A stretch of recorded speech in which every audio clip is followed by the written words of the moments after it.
Bonjour à tout le monde et bienvenue au webinaire d'aujourd'hui.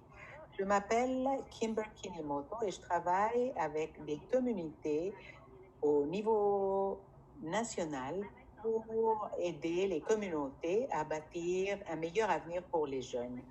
J'habite moi-même à Toronto, qui est connu comme Toronto, et je voudrais remercier les nombreux peuples établis à Toronto, comme les Anishinaabe, les Huron-Wendat, les Seneca et la Confédération Haudenosaunee, et plus récemment même les Mississauga de Reddit River, qui sont les signataires actuels du traité 13 de m'autoriser à vivre, à jouer et à grandir sur ce territoire.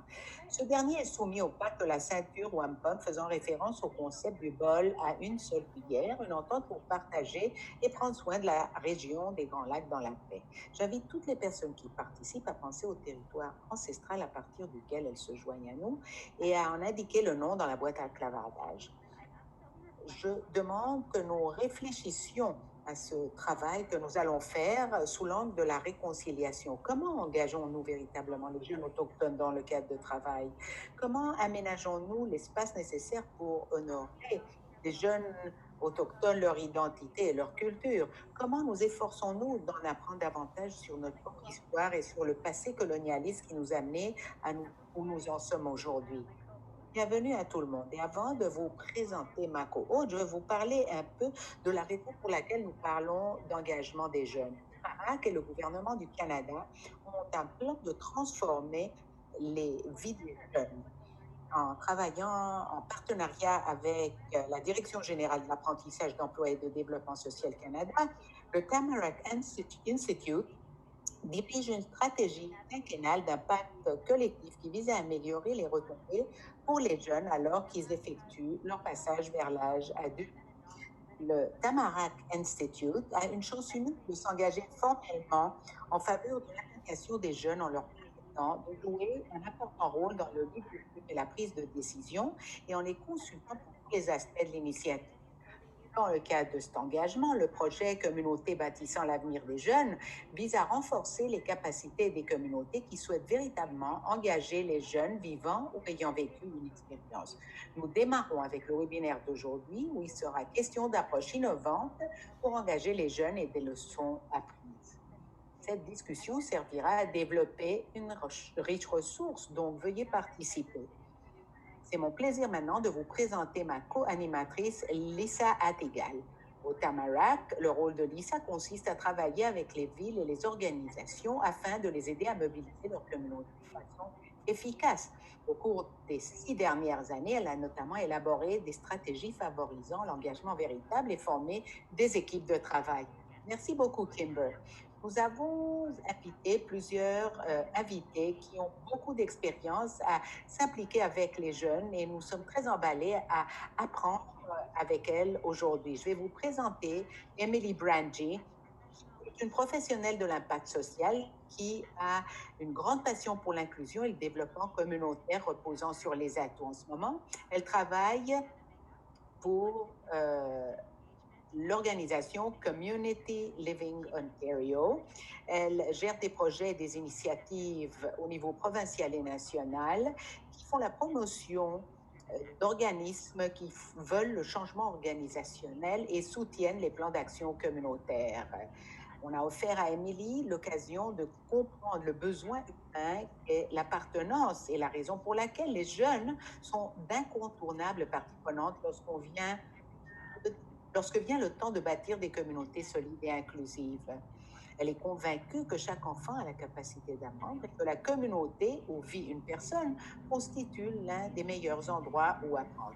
Samantha Roush est directrice générale de l'organisme Apathy is Boring, qui est un organisme caritatif qui soutient et forme les jeunes pour qu'ils soient actifs et pour qu'ils contribuent comme citoyens à la démocratie canadienne. Elle détient un premier degré de Concordia en anthropologie où elle est concentrée à l'intersection entre identité, politique et communauté. Et après avoir complété son titre, elle a travaillé plusieurs années dans le secteur privé en marketing et analyse de données et gestion de projets aussi. À Apathy is Boring, elle combine son amour pour les données et l'analyse avec son amour, la démocratie et l'engagement de diverses voix dans la politique. Merci beaucoup, Émilie et Sam, de vous joindre à nous. Vous pouvez activer votre son et avoir une conversation. C'est formidable d'être ici. Merci. Oui, merci de m'avoir invité. Nous encadrons le webinaire d'aujourd'hui comme discussion et pour explorer vos expériences et les partager avec tous ceux qui nous ont rejoints, et nous invitons les personnes qui sont avec nous de contribuer à la boîte à clavartage. Mais pour commencer, nous voudrions vous entendre par rapport aux choses uniques ou nouvelles ou novatrices que vous faites pour vous engager. Commençons avec Émilie. Je pense que je vais commencer par vous expliquer un peu, ceux qui ne sont pas conscients de ce qu'est Community Living Ontario. Community Living Ontario est un organisme provincial qui défend les droits des personnes pour les personnes qui ont incapacité intellectuelle. C'est une partie d'une fédération nationale, donc nous avons quelque chose au niveau national, provincial et local où nous travaillons dans les communautés pour qu'on ait des vies signifiantes pour les gens au sein de leur communauté. Comme une partie de notre travail dans le développement des communautés, nous avons une initiative d'engagement pour les jeunes qui s'appelle Réaction pour l'inclusion. Et comme une partie de ce travail, ça nous a pris 11 ou 12 ans où nous avons travaillé pour développer ce mouvement. Mais ceci a été une façon de l'Ontario pour nous rendre pertinents pour les jeunes, et je pense que cela est très important par rapport au travail que nous faisons avec les jeunes, parce que nous voulons que les jeunes non seulement soient des participants à ce que nous faisons dans notre plan en général, mais nous voulons les impliquer comme leaders actifs. Donc, Community Living Ontario dans le travail avec les jeunes, ce que nous faisons là-dessus, c'est de nous assurer que les jeunes soient une partie de notre structure de prise de décision. Nous avons un comité consultatif des jeunes qui se rapporte au conseil d'administration, et nous avons des délégués qui s'en vont à la GA. Et ce qui m'émeut beaucoup, c'est notre initiative de changement communautaire, c'est-à-dire une plateforme qui a permis que les jeunes aient du financement pour en fait sortir et travailler avec les membres de la communauté et leurs pairs. Donc, c'est des jeunes avec et sans des handicaps qui travaillent ensemble et leurs partenaires communautaires pour aborder des choses qui les passionnent, qu'il s'agisse d'une barrière ou quelque chose qui se passe dans leur communauté qui puisse les emballer. Donc voilà deux façons par lesquelles je pense que nous sommes novateurs, et nous nous assurons que notre travail arrive chez vous. Merci beaucoup, Émilie. Et toi, Sam, quelles sont les façons novatrices par lesquelles les jeunes s'impliquent avec toi? Je pense que l'une des composantes clés dans le travail de notre organisme est d'assurer que tout ce que nous faisons, que nous soyons axés sur les jeunes qui nous dirigent plutôt. Donc, on a été initié en 2004, ceux qui ne nous connaissent pas, un groupe de 3 jeunes qui ont décidé qu'ils étaient inquiets par rapport au fait que d'autres jeunes n'étaient pas en train de voter dans les élections et ne voulaient pas voter à cause de ce qui s'est passé dans les élections des années 70. Donc, ces 3 jeunes étaient en train de dire, nous sommes des jeunes, nous savons, voulons impliquer les jeunes et les impliquer à l'élection fédérale.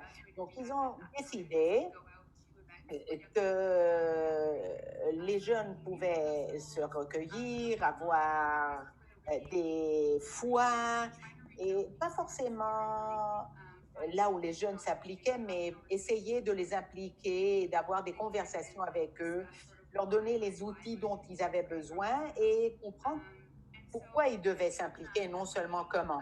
Et je pense qu'à partir de ce point, après les élections fédérales, l'organisme s'est créé, on a évolué à partir de là.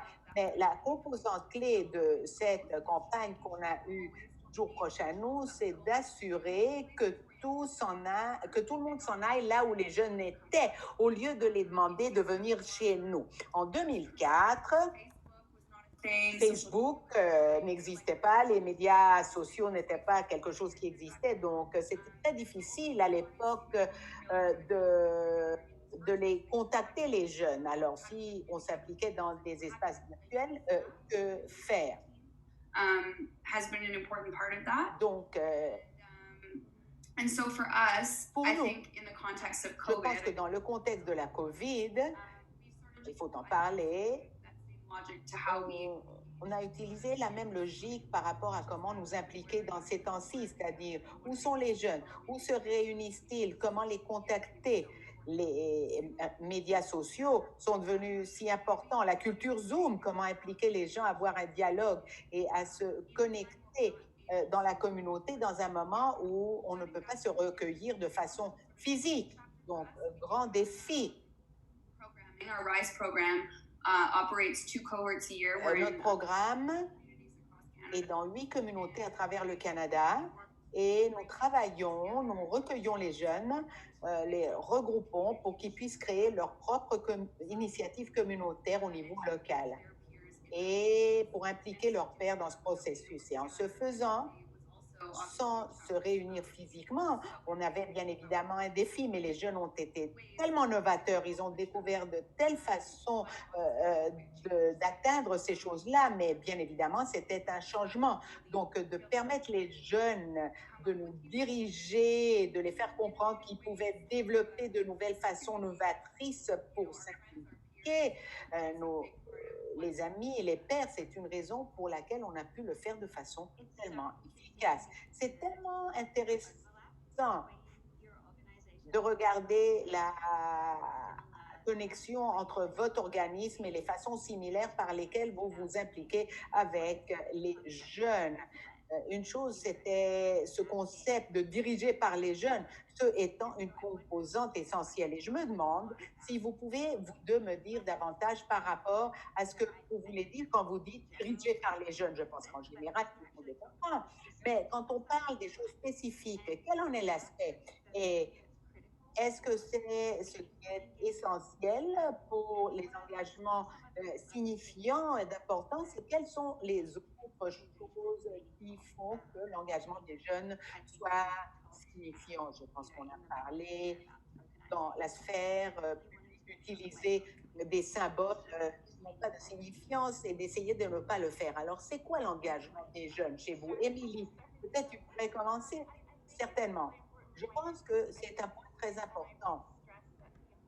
Et nous avons toutes les deux souligné le fait que c'est important d'être dirigé par les jeunes parce que c'est là où les jeunes commencent à se sentir les propriétaires de ce qu'ils font. Et je pense que cela est clé. Ce qui ne veut pas dire que les jeunes n'aient pas besoin d'assistance de leurs alliés adultes dans leur communauté et école.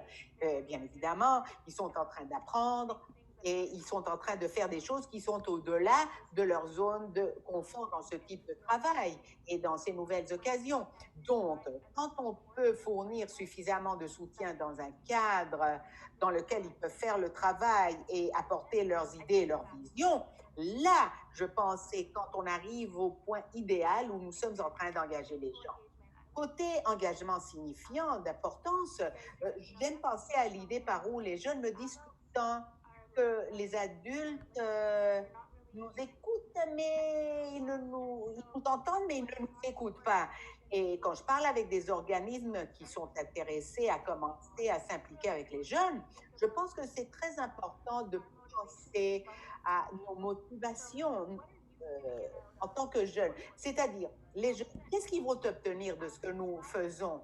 Que peuvent-ils en tirer? Et aussi, pourquoi sommes-nous en train de le faire? Est-ce que nous sommes en train d'écouter ceux qui réagissent? Est-ce que nous sommes en train de combler une brèche ou nous débarrasser d'une barrière? Ou est-ce que nous sommes en train de les impliquer, de comprendre comment combler la brèche? C'est une approche très différente et je pense que quand nous nous concentrons à ce que les jeunes veulent sortir de tout cela et ce que nous pouvons leur fournir, cela est très important.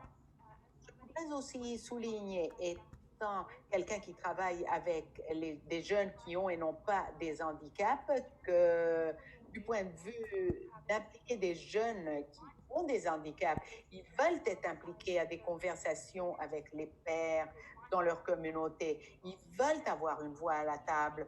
Donc, nous devons penser à comment les apporter à la conversation, non pas comme participants, mais comme leaders, où ils puissent apporter leurs idées et aider à développer le plan.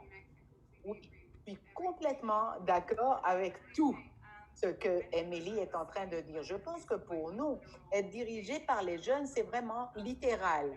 Le président de notre conseil, moi-même comme directrice exécutive, nous sommes tous et toutes dans le groupe d'âge que nous sommes en train de cibler.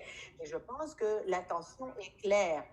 Les règlements administratifs, on doit dans le conseil être des gens qui ont moins de 25 ans, mais c'est très important dans la structure organisationnelle, dans la gouvernance, dans le niveau du personnel. Et à partir de là, c'est incrusté dans notre culture, ça doit être une culture. Vous avez parlé d'utiliser des symboles inutiles, c'est très important. Nous en parlons, mais je pense que fréquemment, ce qui se passe quand on utilise ces symboles, c'est on a de la confusion, on n'a pas de clarté, on n'est pas sûr de où on peut avoir un impact et où pas. Donc, je pense que quelque chose de très important est d'avoir une conversation autour du pouvoir que ce jeune a dans ce contexte. Quel impact peut-il ou elle avoir? Il faut se communiquer parce que les jeunes n'ont pas forcément l'expérience que quelqu'un qui a déjà eu une job pendant 15-20 ans, ils comprennent les choses de façon différente.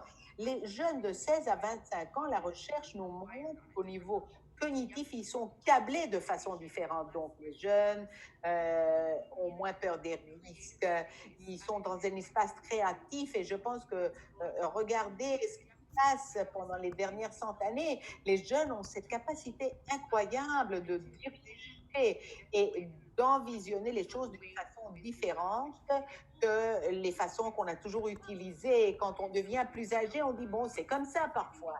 Et donc, je pense qu'à cause de cela, c'est un partenariat très important qui peut se passer quand les jeunes sont couplés d'une façon intergénérationnelle avec la créativité et les idées des gens qui peuvent les aider à exécuter les choses. Je pense que quand cela se passe, il y a une magie là-dedans. En même temps, je pense que les partenariats parfois ne sont pas abordés d'une façon qui reconnaît les forces de côté. Il y a un manque de respect mutuel qui se passe. Et c'est là où l'on termine en utilisant des symboles inutiles où quelqu'un arrive et dit ah, on dit, vous parlez, je vais extraire et je vais décider combien je vais vous entendre. Mais quand on rentre de façon égale et les rôles sont très clairement définis, on voit le pouvoir des deux côtés et on peut alors créer davantage d'espaces novateurs pour impliquer des jeunes, n'importe le cas.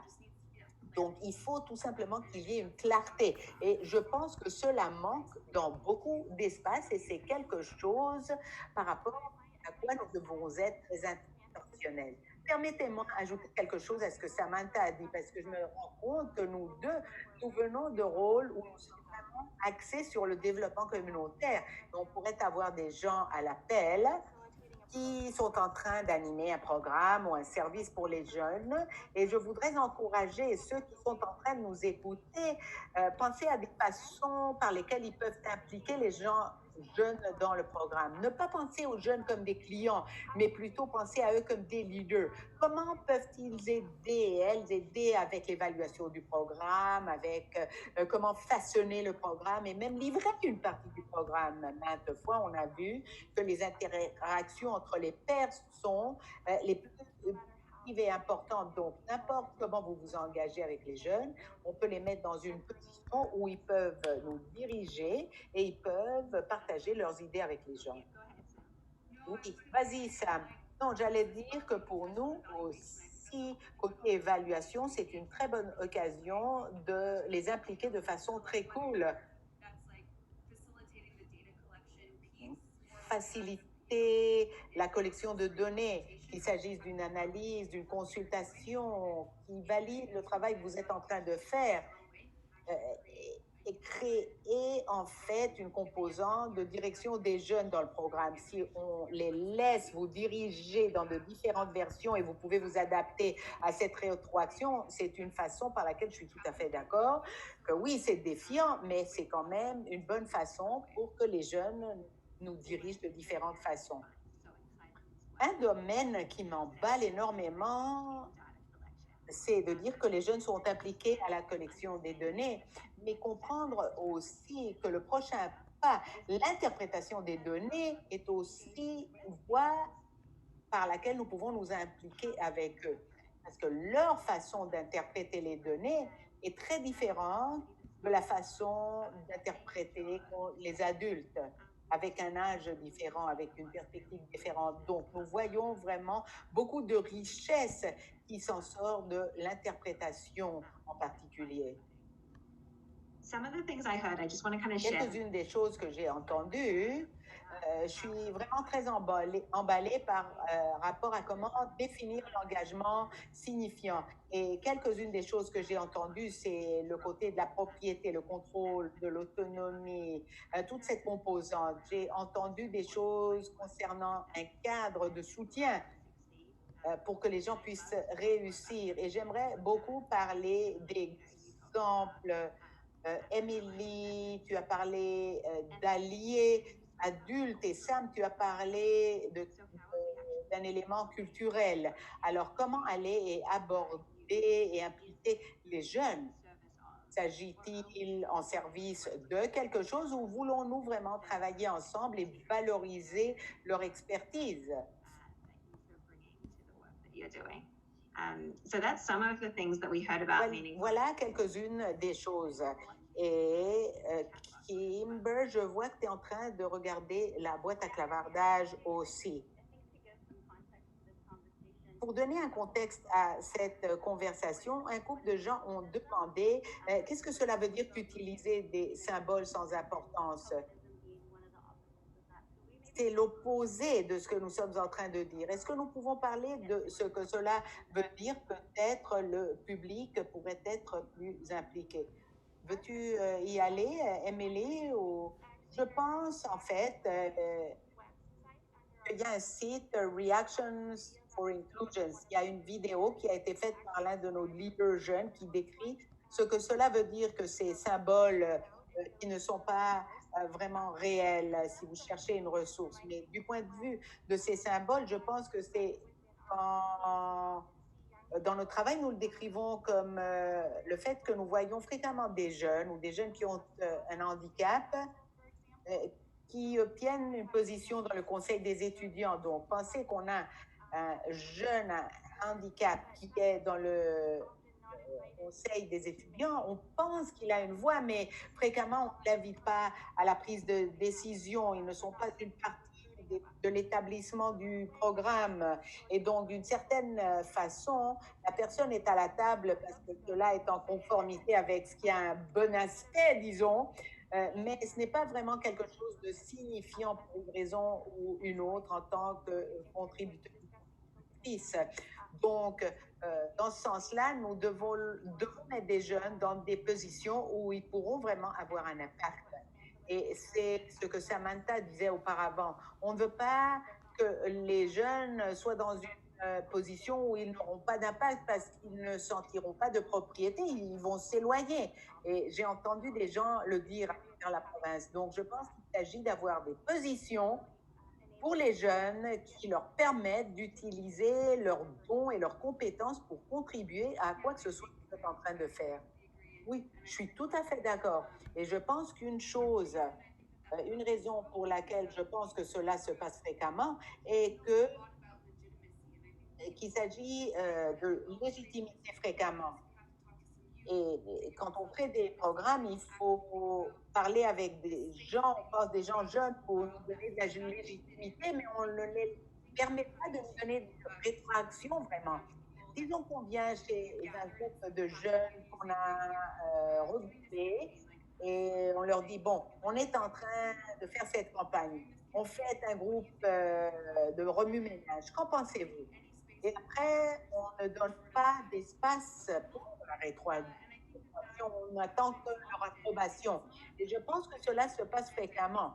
L'intention n'est pas mauvaise. L'intention, oui, est là, c'est-à-dire pour avoir cette rétroaction ou ce dialogue, mais ils n'ont pas forcément pensé à comment cela sera inclus dans le programme plus tard, c'est-à-dire. Et quand je parle de culture, je veux dire, bon, qu'allons-nous faire avec cette rétroaction? Quel espace allons-nous créer?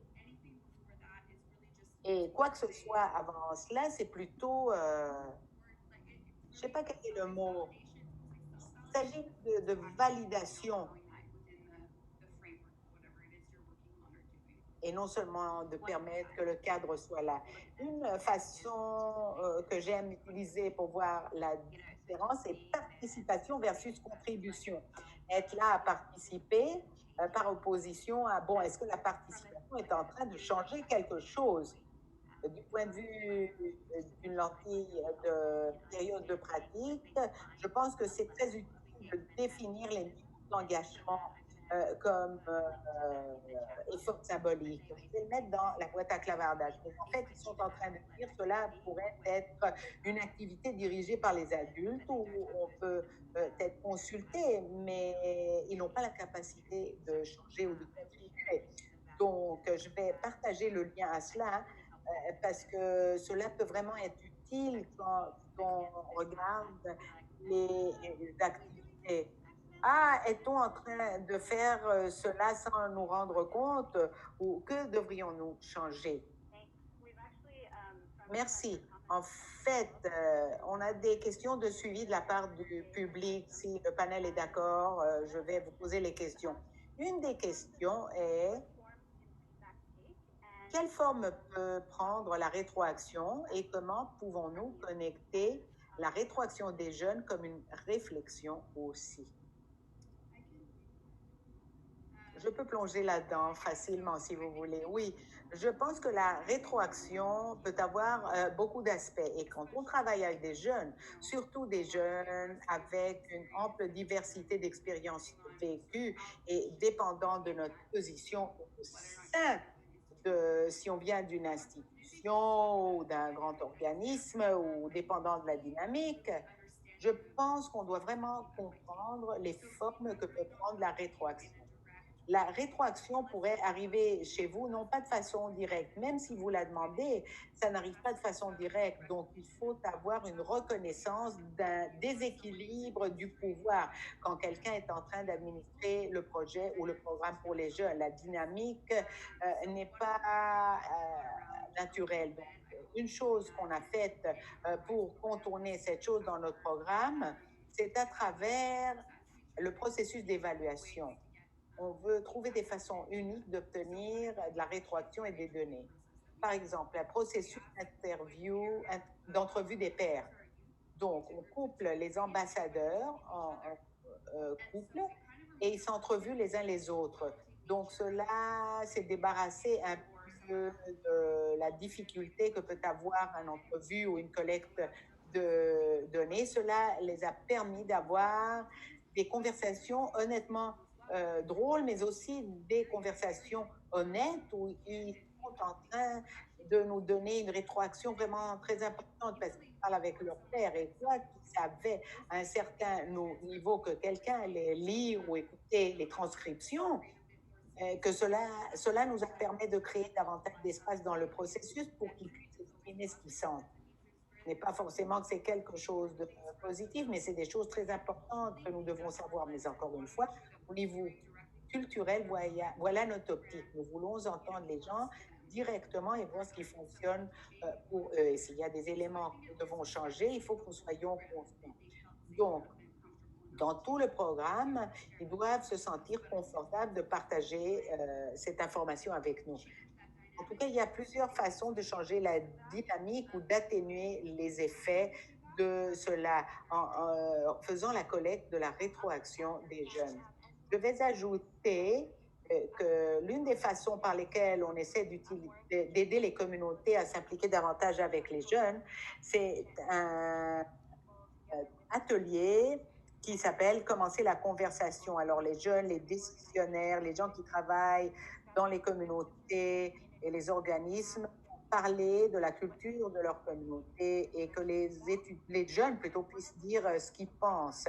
Et des choses pratiques maintenant, tout simplement, par rapport à ce que Samantha a dit.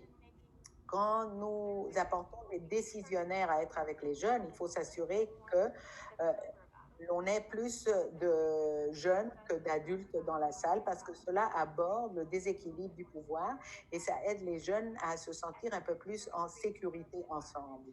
Cela crée un environnement où les jeunes se sentent confortables. Nous avons des jeunes aussi qui aident à faciliter cet atelier. Donc, si on a un jeune au fond de la salle qui anime le groupe et dit voici un effort d'apporter des jeunes et des décisionnaires, de les regrouper ensemble pour entendre ce dont ont besoin les jeunes, cela établit le ton dès le début très clairement. Donc, je pense que cela est aussi une composante. Il faut être conscient de la dynamique du pouvoir. Mais si on n'inclut pas les jeunes dans le processus de leadership, on doit l'aborder de façon organique de toute façon. Merci beaucoup. Et si quelqu'un qui est en train de nous écouter a quelque chose de supplémentaire comme définition ou de différentes façons de penser à l'engagement d'importance, vous pouvez le mettre dans la boîte à clavardage. Tout va être partagé, tout va être compilé en une ressource qu'on puisse partager de retour. Alors, Sam et Emily, je me demande si vous pouvez nous dire quelque chose sur des choses que les organismes semblent ne pas faire de façon correcte. Des défis qu'on entend de façon répétée. Et qu'on puisse avoir à partir de là des leçons apprises. Qu'est-ce qui vous frustre? Qu'est-ce qui frustre les gens avec lesquels vous travaillez en ce qui concerne l'engagement? Samantha, peut-être tu pourrais commencer. C'est tellement compliqué parce que bien évidemment, c'est du travail difficile. Et je pense que c'est quelque chose que nous comprenons, nous, de façon naturelle, parce que notre travail et notre mission est d'appliquer les jeunes dans les processus démocratiques. Qu'il s'agisse de développer des projets communautaires, développer des leaders locaux, trouver des façons de contacter les enjeux qui intéressent les jeunes avec nos institutions plus grandes, mais vraiment quelque chose dans ce contexte qui est important, qui est frustrant plutôt pour nous tous, et de trouver cette narrative fréquemment par où les gens disent que les jeunes, ça ne les intéresse pas. Il y a cette idée quelque part, ce récit par où les jeunes ne participent pas parce qu'ils ne sont pas intéressés. Et je ne pense pas que cela est toujours vrai. Je pense que tous les jeunes que l'on rencontre n'importe où est intéressés à quelque chose, sont intéressés à quelque chose. Et s'ils ne le couplent pas avec des choses qui peuvent avoir un impact sur cet enjeu, ou s'ils ont des barrières à avoir accès à des espaces où cela peut être important, c'est là où on pourrait avoir des enjeux pour les convaincre que c'est important. Donc, il faut passer davantage de temps à penser à ce qui intéresse les jeunes et créer des ponts pour voir comment ils peuvent aider à résoudre ces enjeux. J'aime utiliser un exemple de Montréal, très typique de Montréal. Moi, j'y suis en ce moment. On a beaucoup de construction et de trous dans les routes. Et si on peut trouver des gens de plus de 21 ans et vous leur demandez sur les rues, ils peuvent vous donner tous un plan de 10 points par rapport à comment résoudre ce problème. Ils sont intéressés aux rues et les impliquer et dire ah oui, c'est important. Alors, que feriez-vous pour résoudre le problème? Avec qui pensez-vous qu'on doit parler par rapport à cet enjeu? C'est un pas qui parfois ne se passe pas et on présuppose que c'est parce que les choses ne les inquiètent pas. Mais je pense que ce n'est pas le cas. C'est fréquemment un manque d'agence et une apathie envers notre institution plus générale et envers nos espaces, parce que parce que ces barrières existent. Ce n'est pas vraiment un manque d'intérêt réel. Je pense que cela est un grand obstacle et si on abordait davantage de conversations avec les jeunes à partir de cette optique, on serait beaucoup plus en avant par rapport à démanteler cette culture qui existe par rapport au désengagement des jeunes, non seulement en ce qui concerne la démocratie, mais aussi au sein des milieux de travail ou quoi que ce soit, n'importe quelle communauté.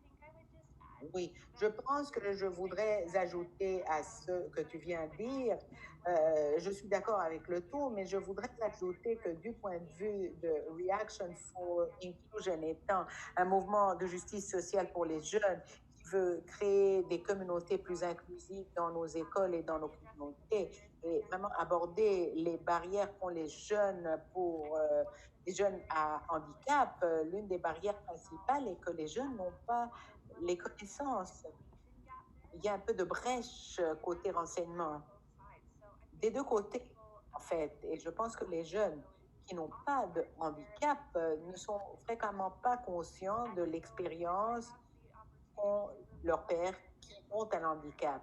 Et donc, quand ils s'écoutent les uns les autres par rapport à leur expérience en ce qui concerne la vie en communauté de façon parallèle, il existe un intérêt énorme là pour créer des solutions créatives pour des cultures inclusives, parce que c'est quelque chose qui valorise. Il y a de l'énergie là qui est sans doute prête à être utilisée, mais les jeunes doivent obtenir l'occasion d'apprendre un peu plus sur ce que sont les expériences de leur père, qu'il s'agisse d'un handicap ou pas. Mais aussi, il faut leur donner les outils pour pouvoir aborder les choses. D'un autre côté, les jeunes qui ont des handicaps,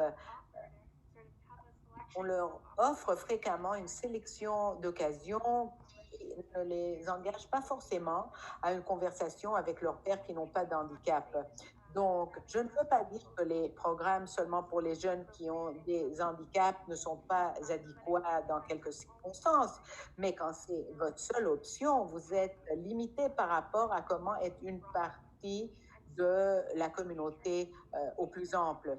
Donc, côté engagement des jeunes, je voudrais encourager tous mes collègues à penser à la façon par laquelle les jeunes pourraient participer à des rôles de leadership dans ce que vous êtes en train de faire, parce qu'il y a tellement à leur offrir et on a tellement de choses que l'on peut regrouper quand on regroupe les gens, parce qu'ils apprennent vraiment les uns des autres. Vous savez, on a entendu des jeunes qui subissent de la marginalisation due à de différentes identités ou de différents enjeux systémiques.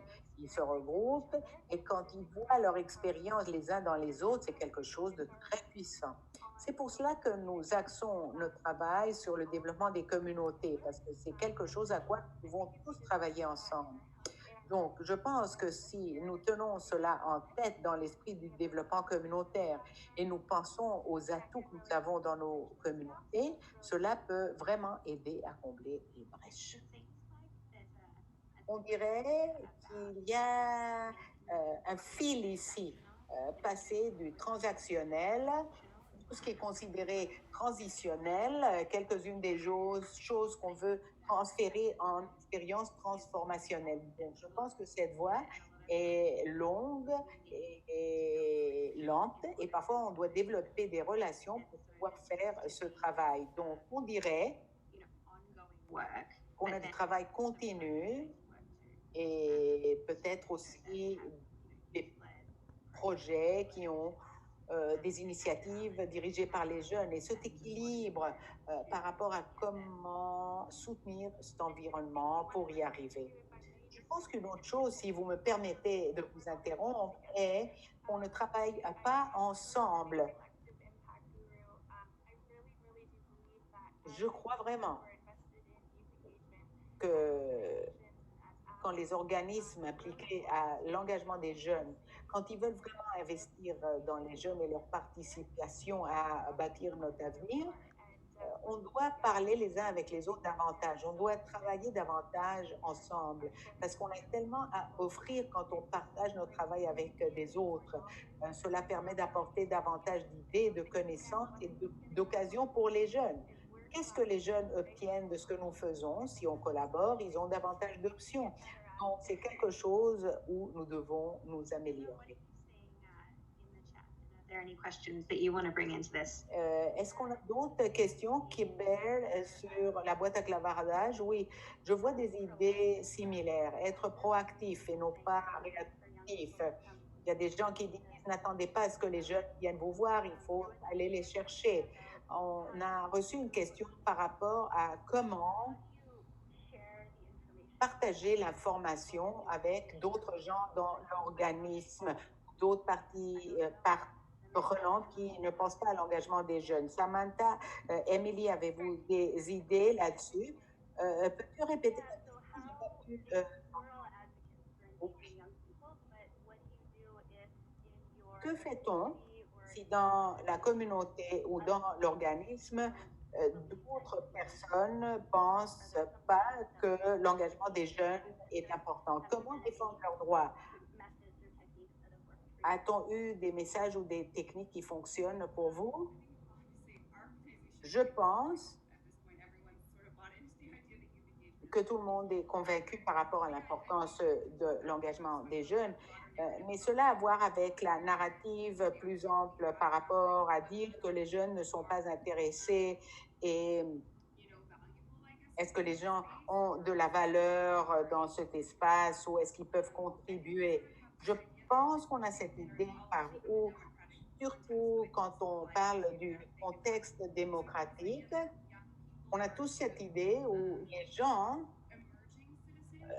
sont des citoyens émergents, des membres de la communauté qui ne sont pas encore actualisés, mais ils sont sur la route et on ne les voit pas fréquemment comme participants au play, surtout quand ils sont un peu plus jeunes. Et je pense que c'est un résultat qui veut dire que les gens ne pensent pas forcément qu'ils ont quelque chose à contribuer. Et je pense qu'une partie de cela est de faire comprendre aux gens que c'est dans leur intérêt d'apporter de différentes voix. Ça rend notre travail meilleur. On implique les jeunes, on implique davantage de jeunes. Cela fait que les choses soient organiques. On ne peut pas faire que les personnes arrivent à l'espace où vous vous trouvez. Donc, je pense qu'il s'agit de comprendre que c'est un intérêt mutuel, que les jeunes méritent l'occasion d'être dans des espaces où ils peuvent avoir un impact positif sur leur communauté et sur leur père, qui que ce soit, et ça va être plus difficile de faire le travail dur et comprendre les barrières auxquelles ils font face. Et c'est vraiment plus de travail, c'est vrai. Donc, dans le contexte municipal, par exemple, c'est plus difficile d'aller de trouver des gens qui ne viennent pas, mais cela, c'est important pour nous tous. Je suis tout à fait d'accord. Et je pense qu'autre chose qui inquiète les gens, c'est la durabilité du travail que nous faisons.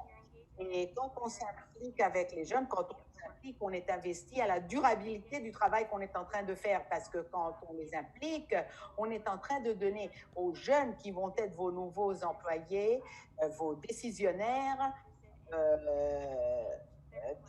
ça sera eux, si on est intéressé à des changements, c'est eux qui dirigeront des cultures et auront un impact sur ce genre de choses. Donc, quand on s'implique avec les jeunes, on est en train d'investir à la durabilité du travail qu'on est en train de faire. Et je pense que cela est une composante importante que j'ai encouragée à axer, surtout quand il s'agit du développement communautaire, parce que nous devons avoir des gens dans la communauté qui sont axés sur combler les brèches et créer des espaces pour que tout le monde appartienne. Si on a des jeunes qui peuvent commencer ce trajet tôt, ils seront une partie naturelle de ce qu'ils font en tant qu'adultes. Et on l'a subi dans notre travail dans Reaction for Inclusion parce qu'on fait ce travail, ça fait une décennie, et on a des jeunes qui étaient des jeunes à un moment et maintenant ils sont des professionnels qui travaillent et ils ont appris quelque chose et ils l'utilisent dans leur propre travail avec les jeunes pour influencer ce qu'ils font maintenant. Donc, on a des gens qui travaillent dans le film, par exemple, et ils se concentrent à l'histoire des personnes et leur expérience pour développer leur personnage, parce qu'ils sont en train de comprendre l'importance qu'a l'expérience d'autres personnes due au travail qu'ils ont fait. des jeunes qui travaillent dans le domaine médical et comprendre l'importance que cela a d'avoir des relations solides pour développer la confiance. Ils ont travaillé avec des gens qui avaient des incapacités, des handicaps, ou eux-mêmes avaient des handicaps. Donc, c'est comme ça qu'on investit dans l'avenir et dans l'avenir des groupes de parties prenantes. Merci beaucoup, c'est merveilleux tout cela. Une autre question qui est arrivée dans la boîte à clavardage est quelles sont des façons par lesquelles on peut impliquer des jeunes qui pourraient être déconnectés. Ils auraient pu être une partie de notre communauté, quelqu'un les aurait repoussés, des jeunes qui pourraient vivre dans des zones éloignées ou rurales, ou peut-être l'accès, surtout maintenant, l'accès à la technologie pourrait constituer une barrière, ou l'accès au transport, par exemple. Avez-vous des idées ou des solutions là? J'allais tout simplement dire que je pense que c'est là où les adultes alliés doivent s'impliquer. Nous, en tant qu'adultes, devons avoir un impact collectif parce que là où nous pouvons partager le travail, on peut aider les jeunes à arriver au point où ils peuvent participer ou partager le coût des choses que nous devons faire pour assurer qu'ils participent. C'est ce qui me vient à la tête immédiatement.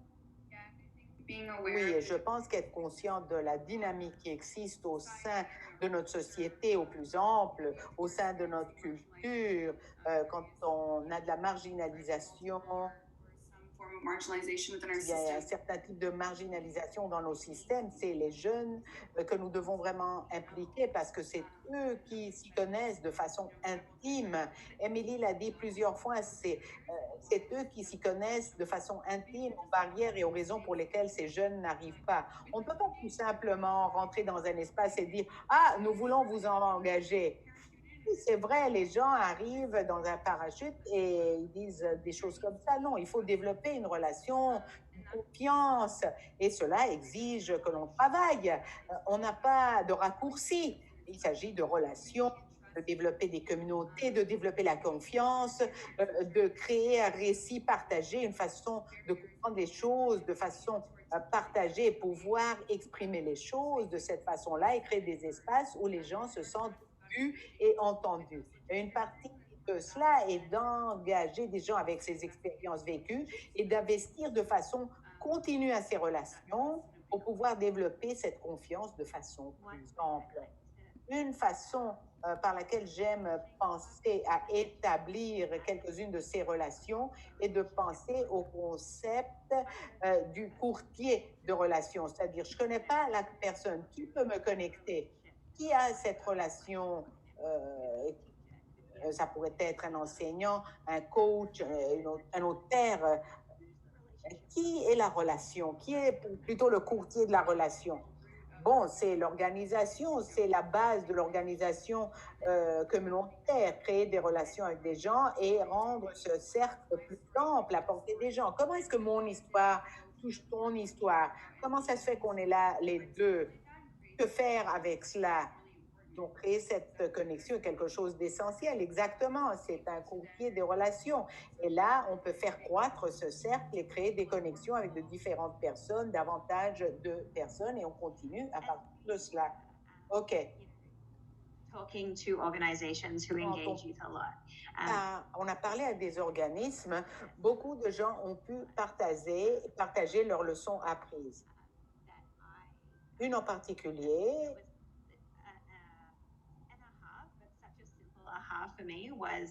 qui m'a fait vraiment comprendre les choses, c'est des résultats tangibles sur le travail,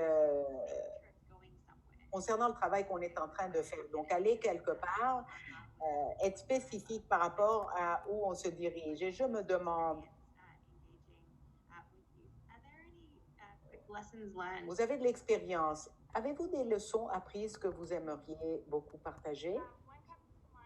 Une qui me vient à la tête par rapport au projet de changement communautaire, c'est quelque chose que l'on a commencé à peu près il y a 6 ans. Au début, cela fut vraiment une expérience d'apprentissage. On voulait apporter des jeunes, leurs pères, leurs coachs, et les aider à championner une vision qu'ils avaient pour leur communauté. On a beaucoup appris, mais l'une des choses rapides que nous avons apprises, c'est que cela vraiment vous établit très bien pour avoir un cadre autour d'eux qui puisse utiliser pour développer les choses. Donc, non seulement un bout de papier en blanc pour écrire leur vision, mais avoir des conversations et des composantes de projets autour desquels ils travaillaient et qui puissent façonner et créer, mais qu'on puisse partir à partir de quelque chose. Cela est très important pour développer leur confiance par où ils peuvent atteindre leurs objectifs. Du point de vue de collaboration et apprendre à collaborer, cela regroupe les gens autour de quelque chose de spécifique. Et par rapport à nos partenaires, au début, quand un jeune soumettait une demande pour un projet, on leur demandait d'identifier un allié communautaire qui soutiendrait leur projet. Mais on s'est rendu compte qu'ils avaient besoin d'un éducateur aussi, parce qu'on avait besoin de quelqu'un qui soit à l'intérieur de l'école, qui comprenne comment fonctionnent les choses, côté planification, etc. Et la deuxième année, on a demandé aux gens d'avoir un allié communautaire et un allié à l'école. Et cela a changé complètement les choses, parce que maintenant, on a la structure de tous les adultes qui peuvent être des champions par rapport à ce qu'ils veulent faire dans les cercles et les structures dans lesquels ils voulaient travailler. Donc, cela a créé une expérience plus positive pour eux. Oh là là, j'adore ça. Je parlais avec un groupe récemment et ils parlaient du concept de l'infiltration. Comment aider les jeunes à infiltrer des systèmes? Bon, infiltrons l'école. Rendons les choses faciles. Donc, merci. Et toi, Sam, quelles sont tes leçons apprises? Je réfléchis là à ce que dit Emily. C'est tellement intéressant. Le long de notre, à partir de notre début en 2004, c'est intéressant de voir ce qui a changé et ce qui est resté consistant. Et autour des élections de 2015, l'organisme a décidé de consolider les atouts, de penser à ce qu'on était en train de faire, est-ce que c'était encore pertinent, et la culture des jeunes, comment est-ce qu'elle se rencontre avec ce qui se passe au niveau politique plus général. Et c'est là où nous avons compris, on aborde l'engagement des jeunes, ou que les jeunes viennent ou pas, c'est le problème. Mais ce n'est pas ça le problème. Non seulement au niveau des élections, mais de façon continue. Je pense que c'est un défi qu'ont les organismes. Je ne sais pas si les gens qui sont avec nous partagent ce point de vue, mais au début, on travaillait au niveau fédéral-national. Fédéral-national, ce n'est pas un site, ce n'est pas une communauté. Si on est un organisme national ou pan-canadien, cela ne veut pas dire que l'on n'a pas besoin d'un site ou d'une communauté pour s'enraciner.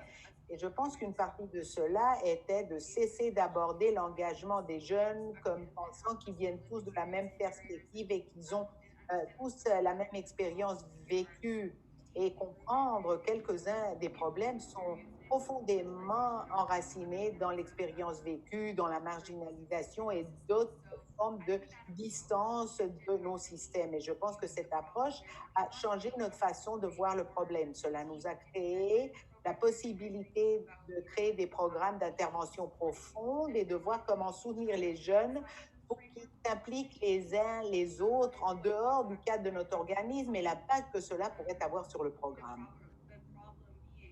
Le programme étant, je pense, plus que seulement la participation des lecteurs, c'est-à-dire comment est-ce que l'on entend les voix des jeunes dans notre démographie. Peut-être le programme est plus grand que si quelqu'un décide de voter ou pas. C'est peut-être un enjeu plus ample.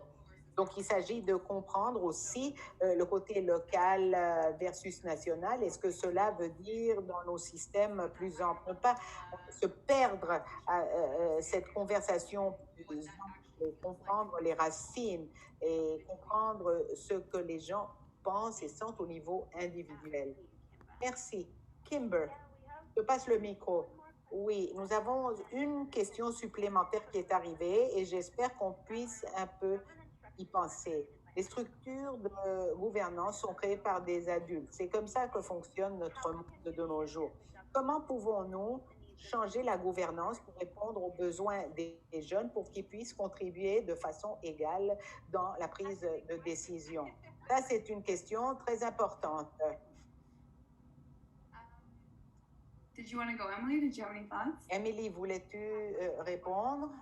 I think that's really the end. Je pense que c'est vraiment l'objectif final. That's the first step, then I think Je pense que si c'est le premier pas, on va échouer. Parce que créer des occasions pour que les jeunes se sentent en sécurité, c'est quelque chose qu'on peut faire à un niveau plus élevé. Et je pense que c'est un objectif à long terme. Je voudrais voir plus de jeunes qui se proposent comme candidats, qui soient dans la fonction publique et tous ces autres espaces. Oui, ça va exiger d'avoir beaucoup de gens. On va développer les choses lentement. J'espère qu'on puisse le faire. C'est pour ça que je travaille. Très bonne question.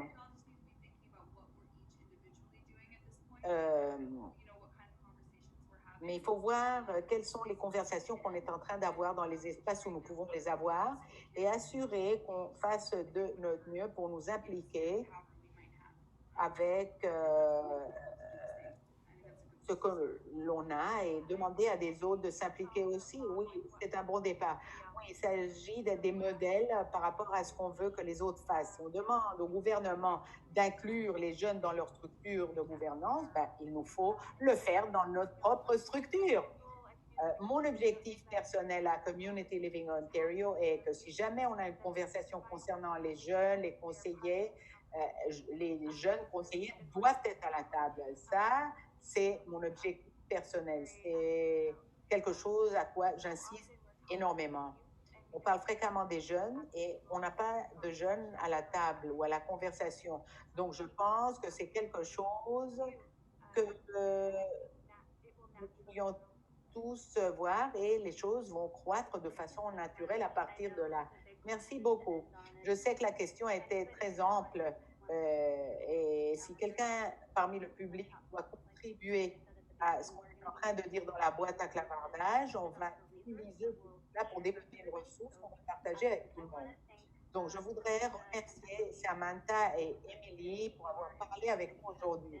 Votre expérience a été quelque chose de beaucoup de valeur pour nous à mesure que nous lançons dans ce trajet. Je veux remercier le public aussi. On a tout enregistré, tout ce qui se trouve dans la boîte à clavardage, et on va le partager comme une partie de notre ressource et on va vous le partager aussi. Avant de partir, Emily, Sam, Lisa, est-ce que l'on a des occasions qui s'approchent que vous voulez partager avec le public? Moi, je suis très emballée de partager avec les gens que Community Living Ontario est en train de travailler à un projet de jeunes qui s'appelle Ontario Youth United. Et nous allons aider les jeunes à déclencher une conversation en Ontario en ce qui concerne l'identité canadienne et quelle est leur vision pour ce pays. Donc, nous espérons de rallier les jeunes en Ontario pour démarrer cette conversation, mais nous voulions que tout le monde au Canada participe et on aura plusieurs façons de se connecter à cela. Donc, si vous êtes intéressés, j'aimerais beaucoup entendre les gens. Si vous voulez m'envoyer un courriel, on pourrait peut-être fournir mes coordonnées et on pourrait l'inclure dans notre travail. Cela m'emballe vraiment. Oui, donc pour nous, on vient de commencer notre dernière cohorte pour notre programme et on va recruter des gens en automne aussi. Donc, je vous encourage à suivre les médias sociaux. On affiche toujours des choses fun. On est sur Twitter, Instagram, Facebook. Vérifiez-nous et On partage toujours des occasions qui surgissent au sein de notre équipe de personnel ou dans nos programmes. Donc, suivez-nous pour que vous puissiez voir quand on a des étapes de recrutement. Si vous êtes à Vancouver, Edmonton, Winnipeg, Ottawa, Toronto, Montréal, Halifax ou même Nunavut, nous avons des occasions que nous affichons là, donc restez à l'écoute. Et Tamarack vient de lancer un nouveau cours en ligne par rapport aux fondations de l'engagement communautaire. Donc, si vous êtes nouveau dans le domaine de l'engagement communautaire, assurez-vous de le vérifier aussi. Merci beaucoup à tout le monde. Et pour les membres de public, dans quelques jours, vous allez recevoir un courriel de suivi avec toutes les ressources formidables qui ont été partagées dans la conversation et les occasions d'apprentissage. Si vous avez de la rétroaction concernant le webinaire d'aujourd'hui, veuillez me contacter à kimber@tamarackcommunity.ca et je vous remercie tous de nous avoir joints dans cette conversation et bonne journée à tous et à toutes. Merci.